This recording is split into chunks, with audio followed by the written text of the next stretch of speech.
आप सभी को मेरा नमस्कार। आज हम आपको लेके चलने वाले हैं एक नई यात्रा पर, लेकिन उससे पहले आप सबसे एक विनम्र निवेदन है कि आप हमारे इस चैनल रजनीश डिजिटल डायरी को प्लीज़ सब्सक्राइब कर लें और बेल आइकन को दबा दें, जिससे हमारे नोटिफिकेशन, हमारे नए वीडियोस का नोटिफिकेशन आपको मिलते रहें। जी हाँ, आइए आपको ले चलते हैं बनारस। बनारस कुछ के लिए शहर, कुछ के लिए बाबा की नगरी और कुछ के लिए एक भाव। बहुत ही खूबसूरत प्राचीन शहर। मैंने और मेरे मित्र ने सोचा कि चलो हम लोग बनारस घूम लें और इसी बहाने काशी विश्वनाथ जी के दर्शन भी हो जाएंगे। मन में विचार आते ही मैं और मेरे मित्र अनूप अग्रवाल जी दोनों निकल पड़े बनारस के लिए।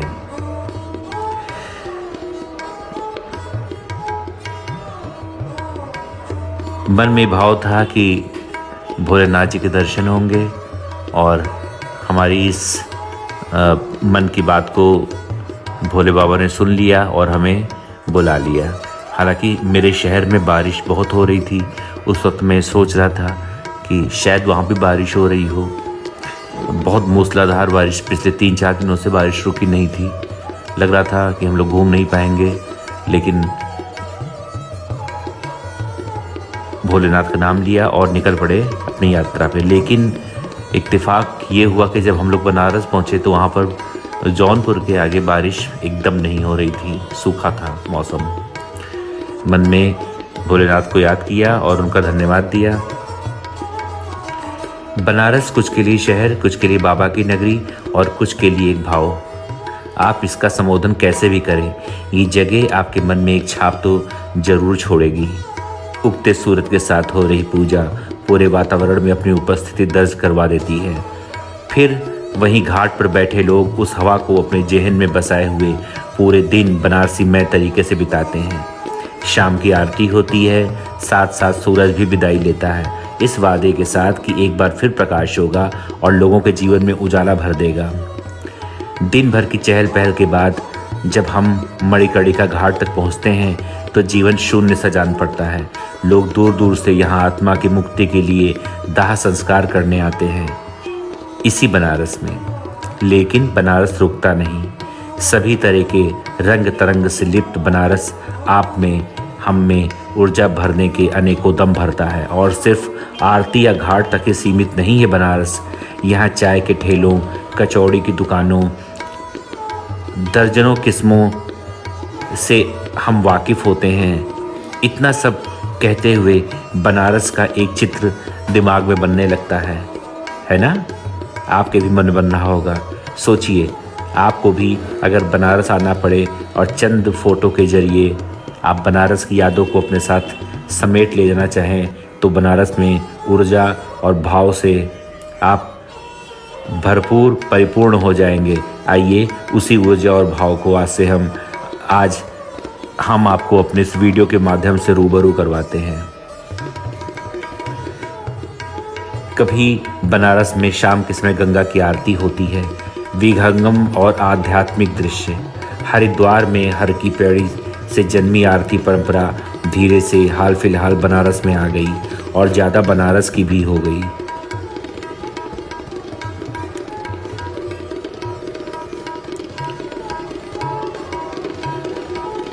इस शहर के त्रिशूल पर बसे होने की मान्यता है। इस शहर के दुनिया की सबसे आदिम सभ्यता होने की मान्यता है। इस शहर के महज शहर नहीं होने की भी मान्यता है।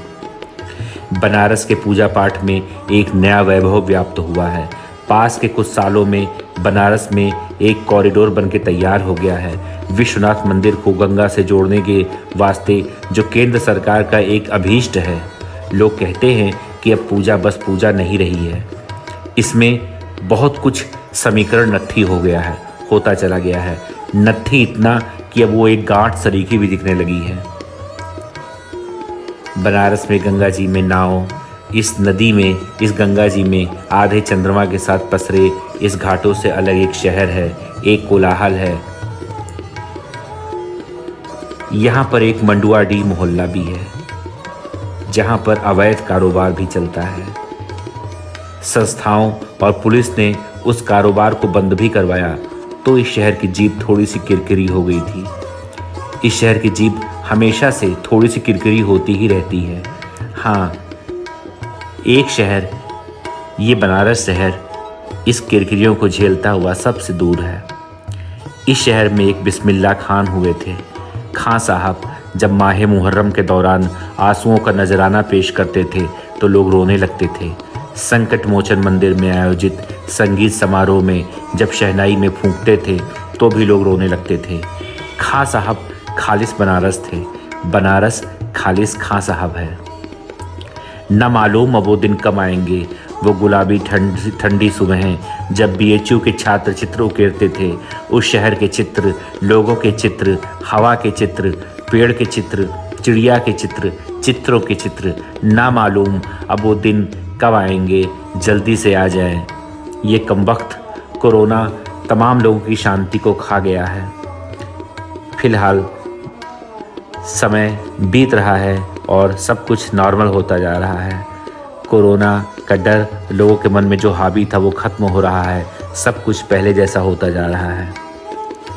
तो बनारस में भी जीवन जीने का अंदाज, वही रौनक, वही सब कुछ धीरे धीरे लौट रहा है।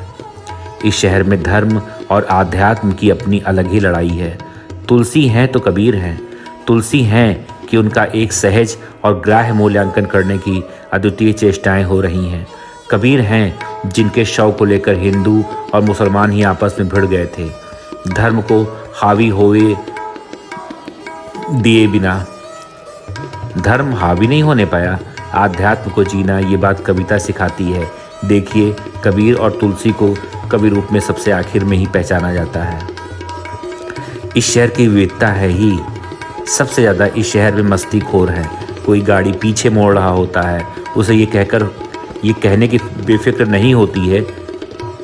उनको वो सभी बेफिक्र रहते हैं कि गाड़ी पीछे करो, देखने की ज़रूरत क्या है, गाड़ी लड़ेगी तो आवाज़ करेगी ही। ये वही लोग हैं जो एक अड़ी, एक कुल्हड़ चाय, एक पाव रोटी मक्खन और एक पान के दम पर देश की सरकार चुन लेते हैं, विदेशों की भी सरकार चुन लेते हैं, युद्ध शुरू करके जीत भी लेते हैं, बनारस को सुधार भी देते हैं और बनारस को बिगाड़ भी देते हैं। इस शहर का अकेलापन अपने में है। इस शहर में कोई आकर नहीं जाता है। इस शहर में जाकर सभी ही लौट आते हैं।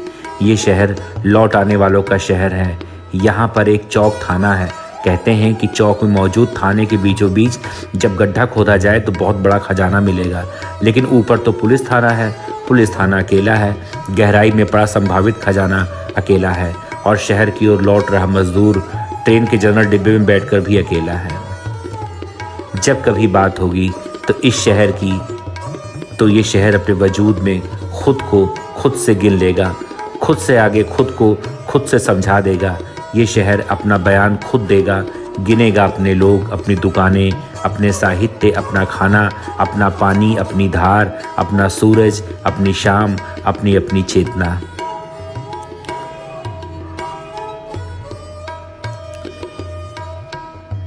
इस शहर के होने के मायने बदल गए कुछ समय पहले। ऐसे चुपचाप शांत अकेले लोग कुछ कम महत्व रखने लगे। तभी एक बहुत बड़े नेता ने इस शहर से चुनाव लड़ा, श्री नरेंद्र दामोदर दास मोदी, जो कि हमारे भारत के प्रधानमंत्री हैं। इस शहर की पहचान ही बदल गई। रातों रात बनारस में सांस लिया जाना बचा हुआ है। मणिकर्णी का बनारस का वो घाट जहां हर वक्त आग जलती रहती है, और सिर्फ बनारस ही क्यों, इस देश का अकेला ऐसा घाट, इस घाट और इसके वैभव के आसपास हिंदी के महान कवि केदारनाथ सिंह ने शायद इस शहर के बारे में कहा होगा कि ये शहर आधा फूल में है, आधा शव में है। ये बनारस है। बनारस शहर सहस्त्रों वर्षों से भारत का, विशेषकर उत्तर भारत का सांस्कृतिक एवं धार्मिक केंद्र रहा है। वाराणसी को प्रायः मंदिरों का शहर, भारत की धार्मिक राजधानी, भगवान शिव की नगरी, दीपों का शहर, ज्ञान नगरी आदि विशेषणों से संबोधित किया जाता है। क्या आप इस शहर के बारे में कुछ खास बातें जानते हैं? अगर नहीं तो हम आपको बताते हैं। बनारस में कभी किसी को महादेव, भोलेनाथ, काशी विश्वनाथ कभी भूखा सोने ही नहीं देते। यहाँ सबका पेट भरता है। बनारस के लोग हमारे आपके सदैव मदद को तत्पर रहते हैं और बिना किसी स्वार्थ के। अगर आप यहाँ से कोई भी चीज़ उनसे पूछेंगे, कहीं भी जाने का रास्ता पूछेंगे, तो वो बिल्कुल आराम से एक नहीं बल्कि कई लोग आपको सही रास्ता, सही तरीका जाने का वहाँ बताएंगे। बनारस में आपको कभी भी अकेलापन महसूस नहीं होगा। गलियों में घूमिए, घाट के किनारे निकल जाइए, किसी भी आवश्यकता महसूस ही नहीं होगी, क्योंकि यहाँ पर भोलेनाथ, महादेव सदैव आपके साथ होते हैं। बनारसी स्ट्रीट फूड, चाहे वो चाट हो, लस्सी हो या सुबह की कचौड़ी, जलेबी, बनारसी पान, बनारसी साड़ी, बनारस में चारों धाम और 12 ज्योतिर्लिंग विराजमान हैं। उन्हें और कहीं जाने की ज़रूरत ही नहीं है।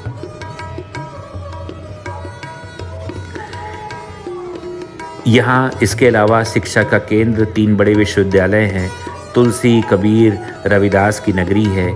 जयशंकर प्रसाद, मुंशी प्रेमचंद, भारतेंदु हरिश्चंद्र की नगरी है। रामनगर की रामलीला, भरत मिलाप। ये गंगा नदी के किनारे स्थित एक ऐसा शहर है जो हिंदुओं के लिए एक बहुत ही खास तीर्थस्थलों में से एक है। यहाँ कई लोग मुक्ति और शुद्धिकरण के लिए भी आते हैं। हिंदू धर्म के लिए 7 पवित्र शहरों में से एक बनारस, ये वाराणसी एक बहुत ही प्रसिद्ध तीर्थ स्थान होने के साथ ही एक पर्यटक स्थल भी है। यहाँ आने वाला कोई भी इंसान इस जगह पर आकर बहुत ही हल्का, उसका मन हल्का महसूस होता है और यहाँ के तीर्थ स्थलों की सैर करने के बाद खुद को वो इंसान धन्य महसूस करता है।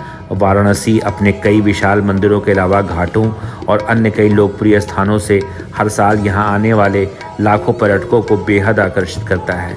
ये धार्मिक स्थल केवल भारतीय यात्रियों के लिए ही नहीं बल्कि विदेशी पर्यटकों द्वारा भी काफ़ी पसंद किया जाता है।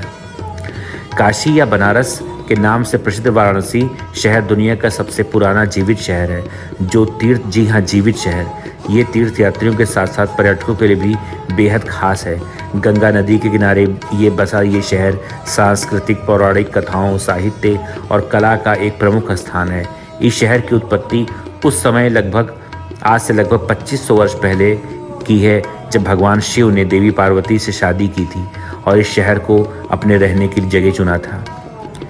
इसके बाद आर्यों ने शहर में आकर निवास किया और यहाँ पर रेशम, मलमल, हाथी दांत, इत्र आदि चीज़ों का व्यापार शुरू किया। अफगान आक्रमण और मुस्लिम शासन के दौरान इस शहर को अपने विनाशकारी दौर से भी गुजरना पड़ा। इसमें कई मंदिरों का भी विनाश हुआ था, लेकिन मुगल सम्राट अकबर के शासनकाल में इस जगह को अपना गौरव पुनः वापस मिला।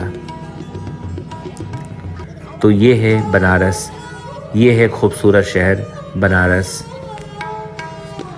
इस शहर में एक तरफ गंगा बहती हैं और दूसरी ओर मोहब्बत। एक तरफ चलती है ज्ञान की बातें तो दूसरी तरफ चाय पर चर्चा। ये एक इकलौता शहर है जहाँ जीवन और मृत्यु साथ साथ चलते हैं। इस शहर को धार्मिक शहर नहीं कहेंगे, ये अद्भुत शहर है। जब आप कहीं खोने लगें तो बस एक हाथ में गंगा के जल को महसूस तो करिए, फिर से जी उठने की चाह जाग उठेगी। पान के बिना तो ये शहर अधूरा ही है और गाली यहाँ तो प्रेम की भाषा है। टूटी सड़कें, गंदी गालियाँ, जाम यहाँ की शान है। इस शहर में अदब नहीं, प्रेम अवश्य है। बनारस के रस में कई तरह के रस का मिश्रण है। एक मरे हुए इंसान को जीना सिखाता है। जीता हुआ शहर ये बनारस है।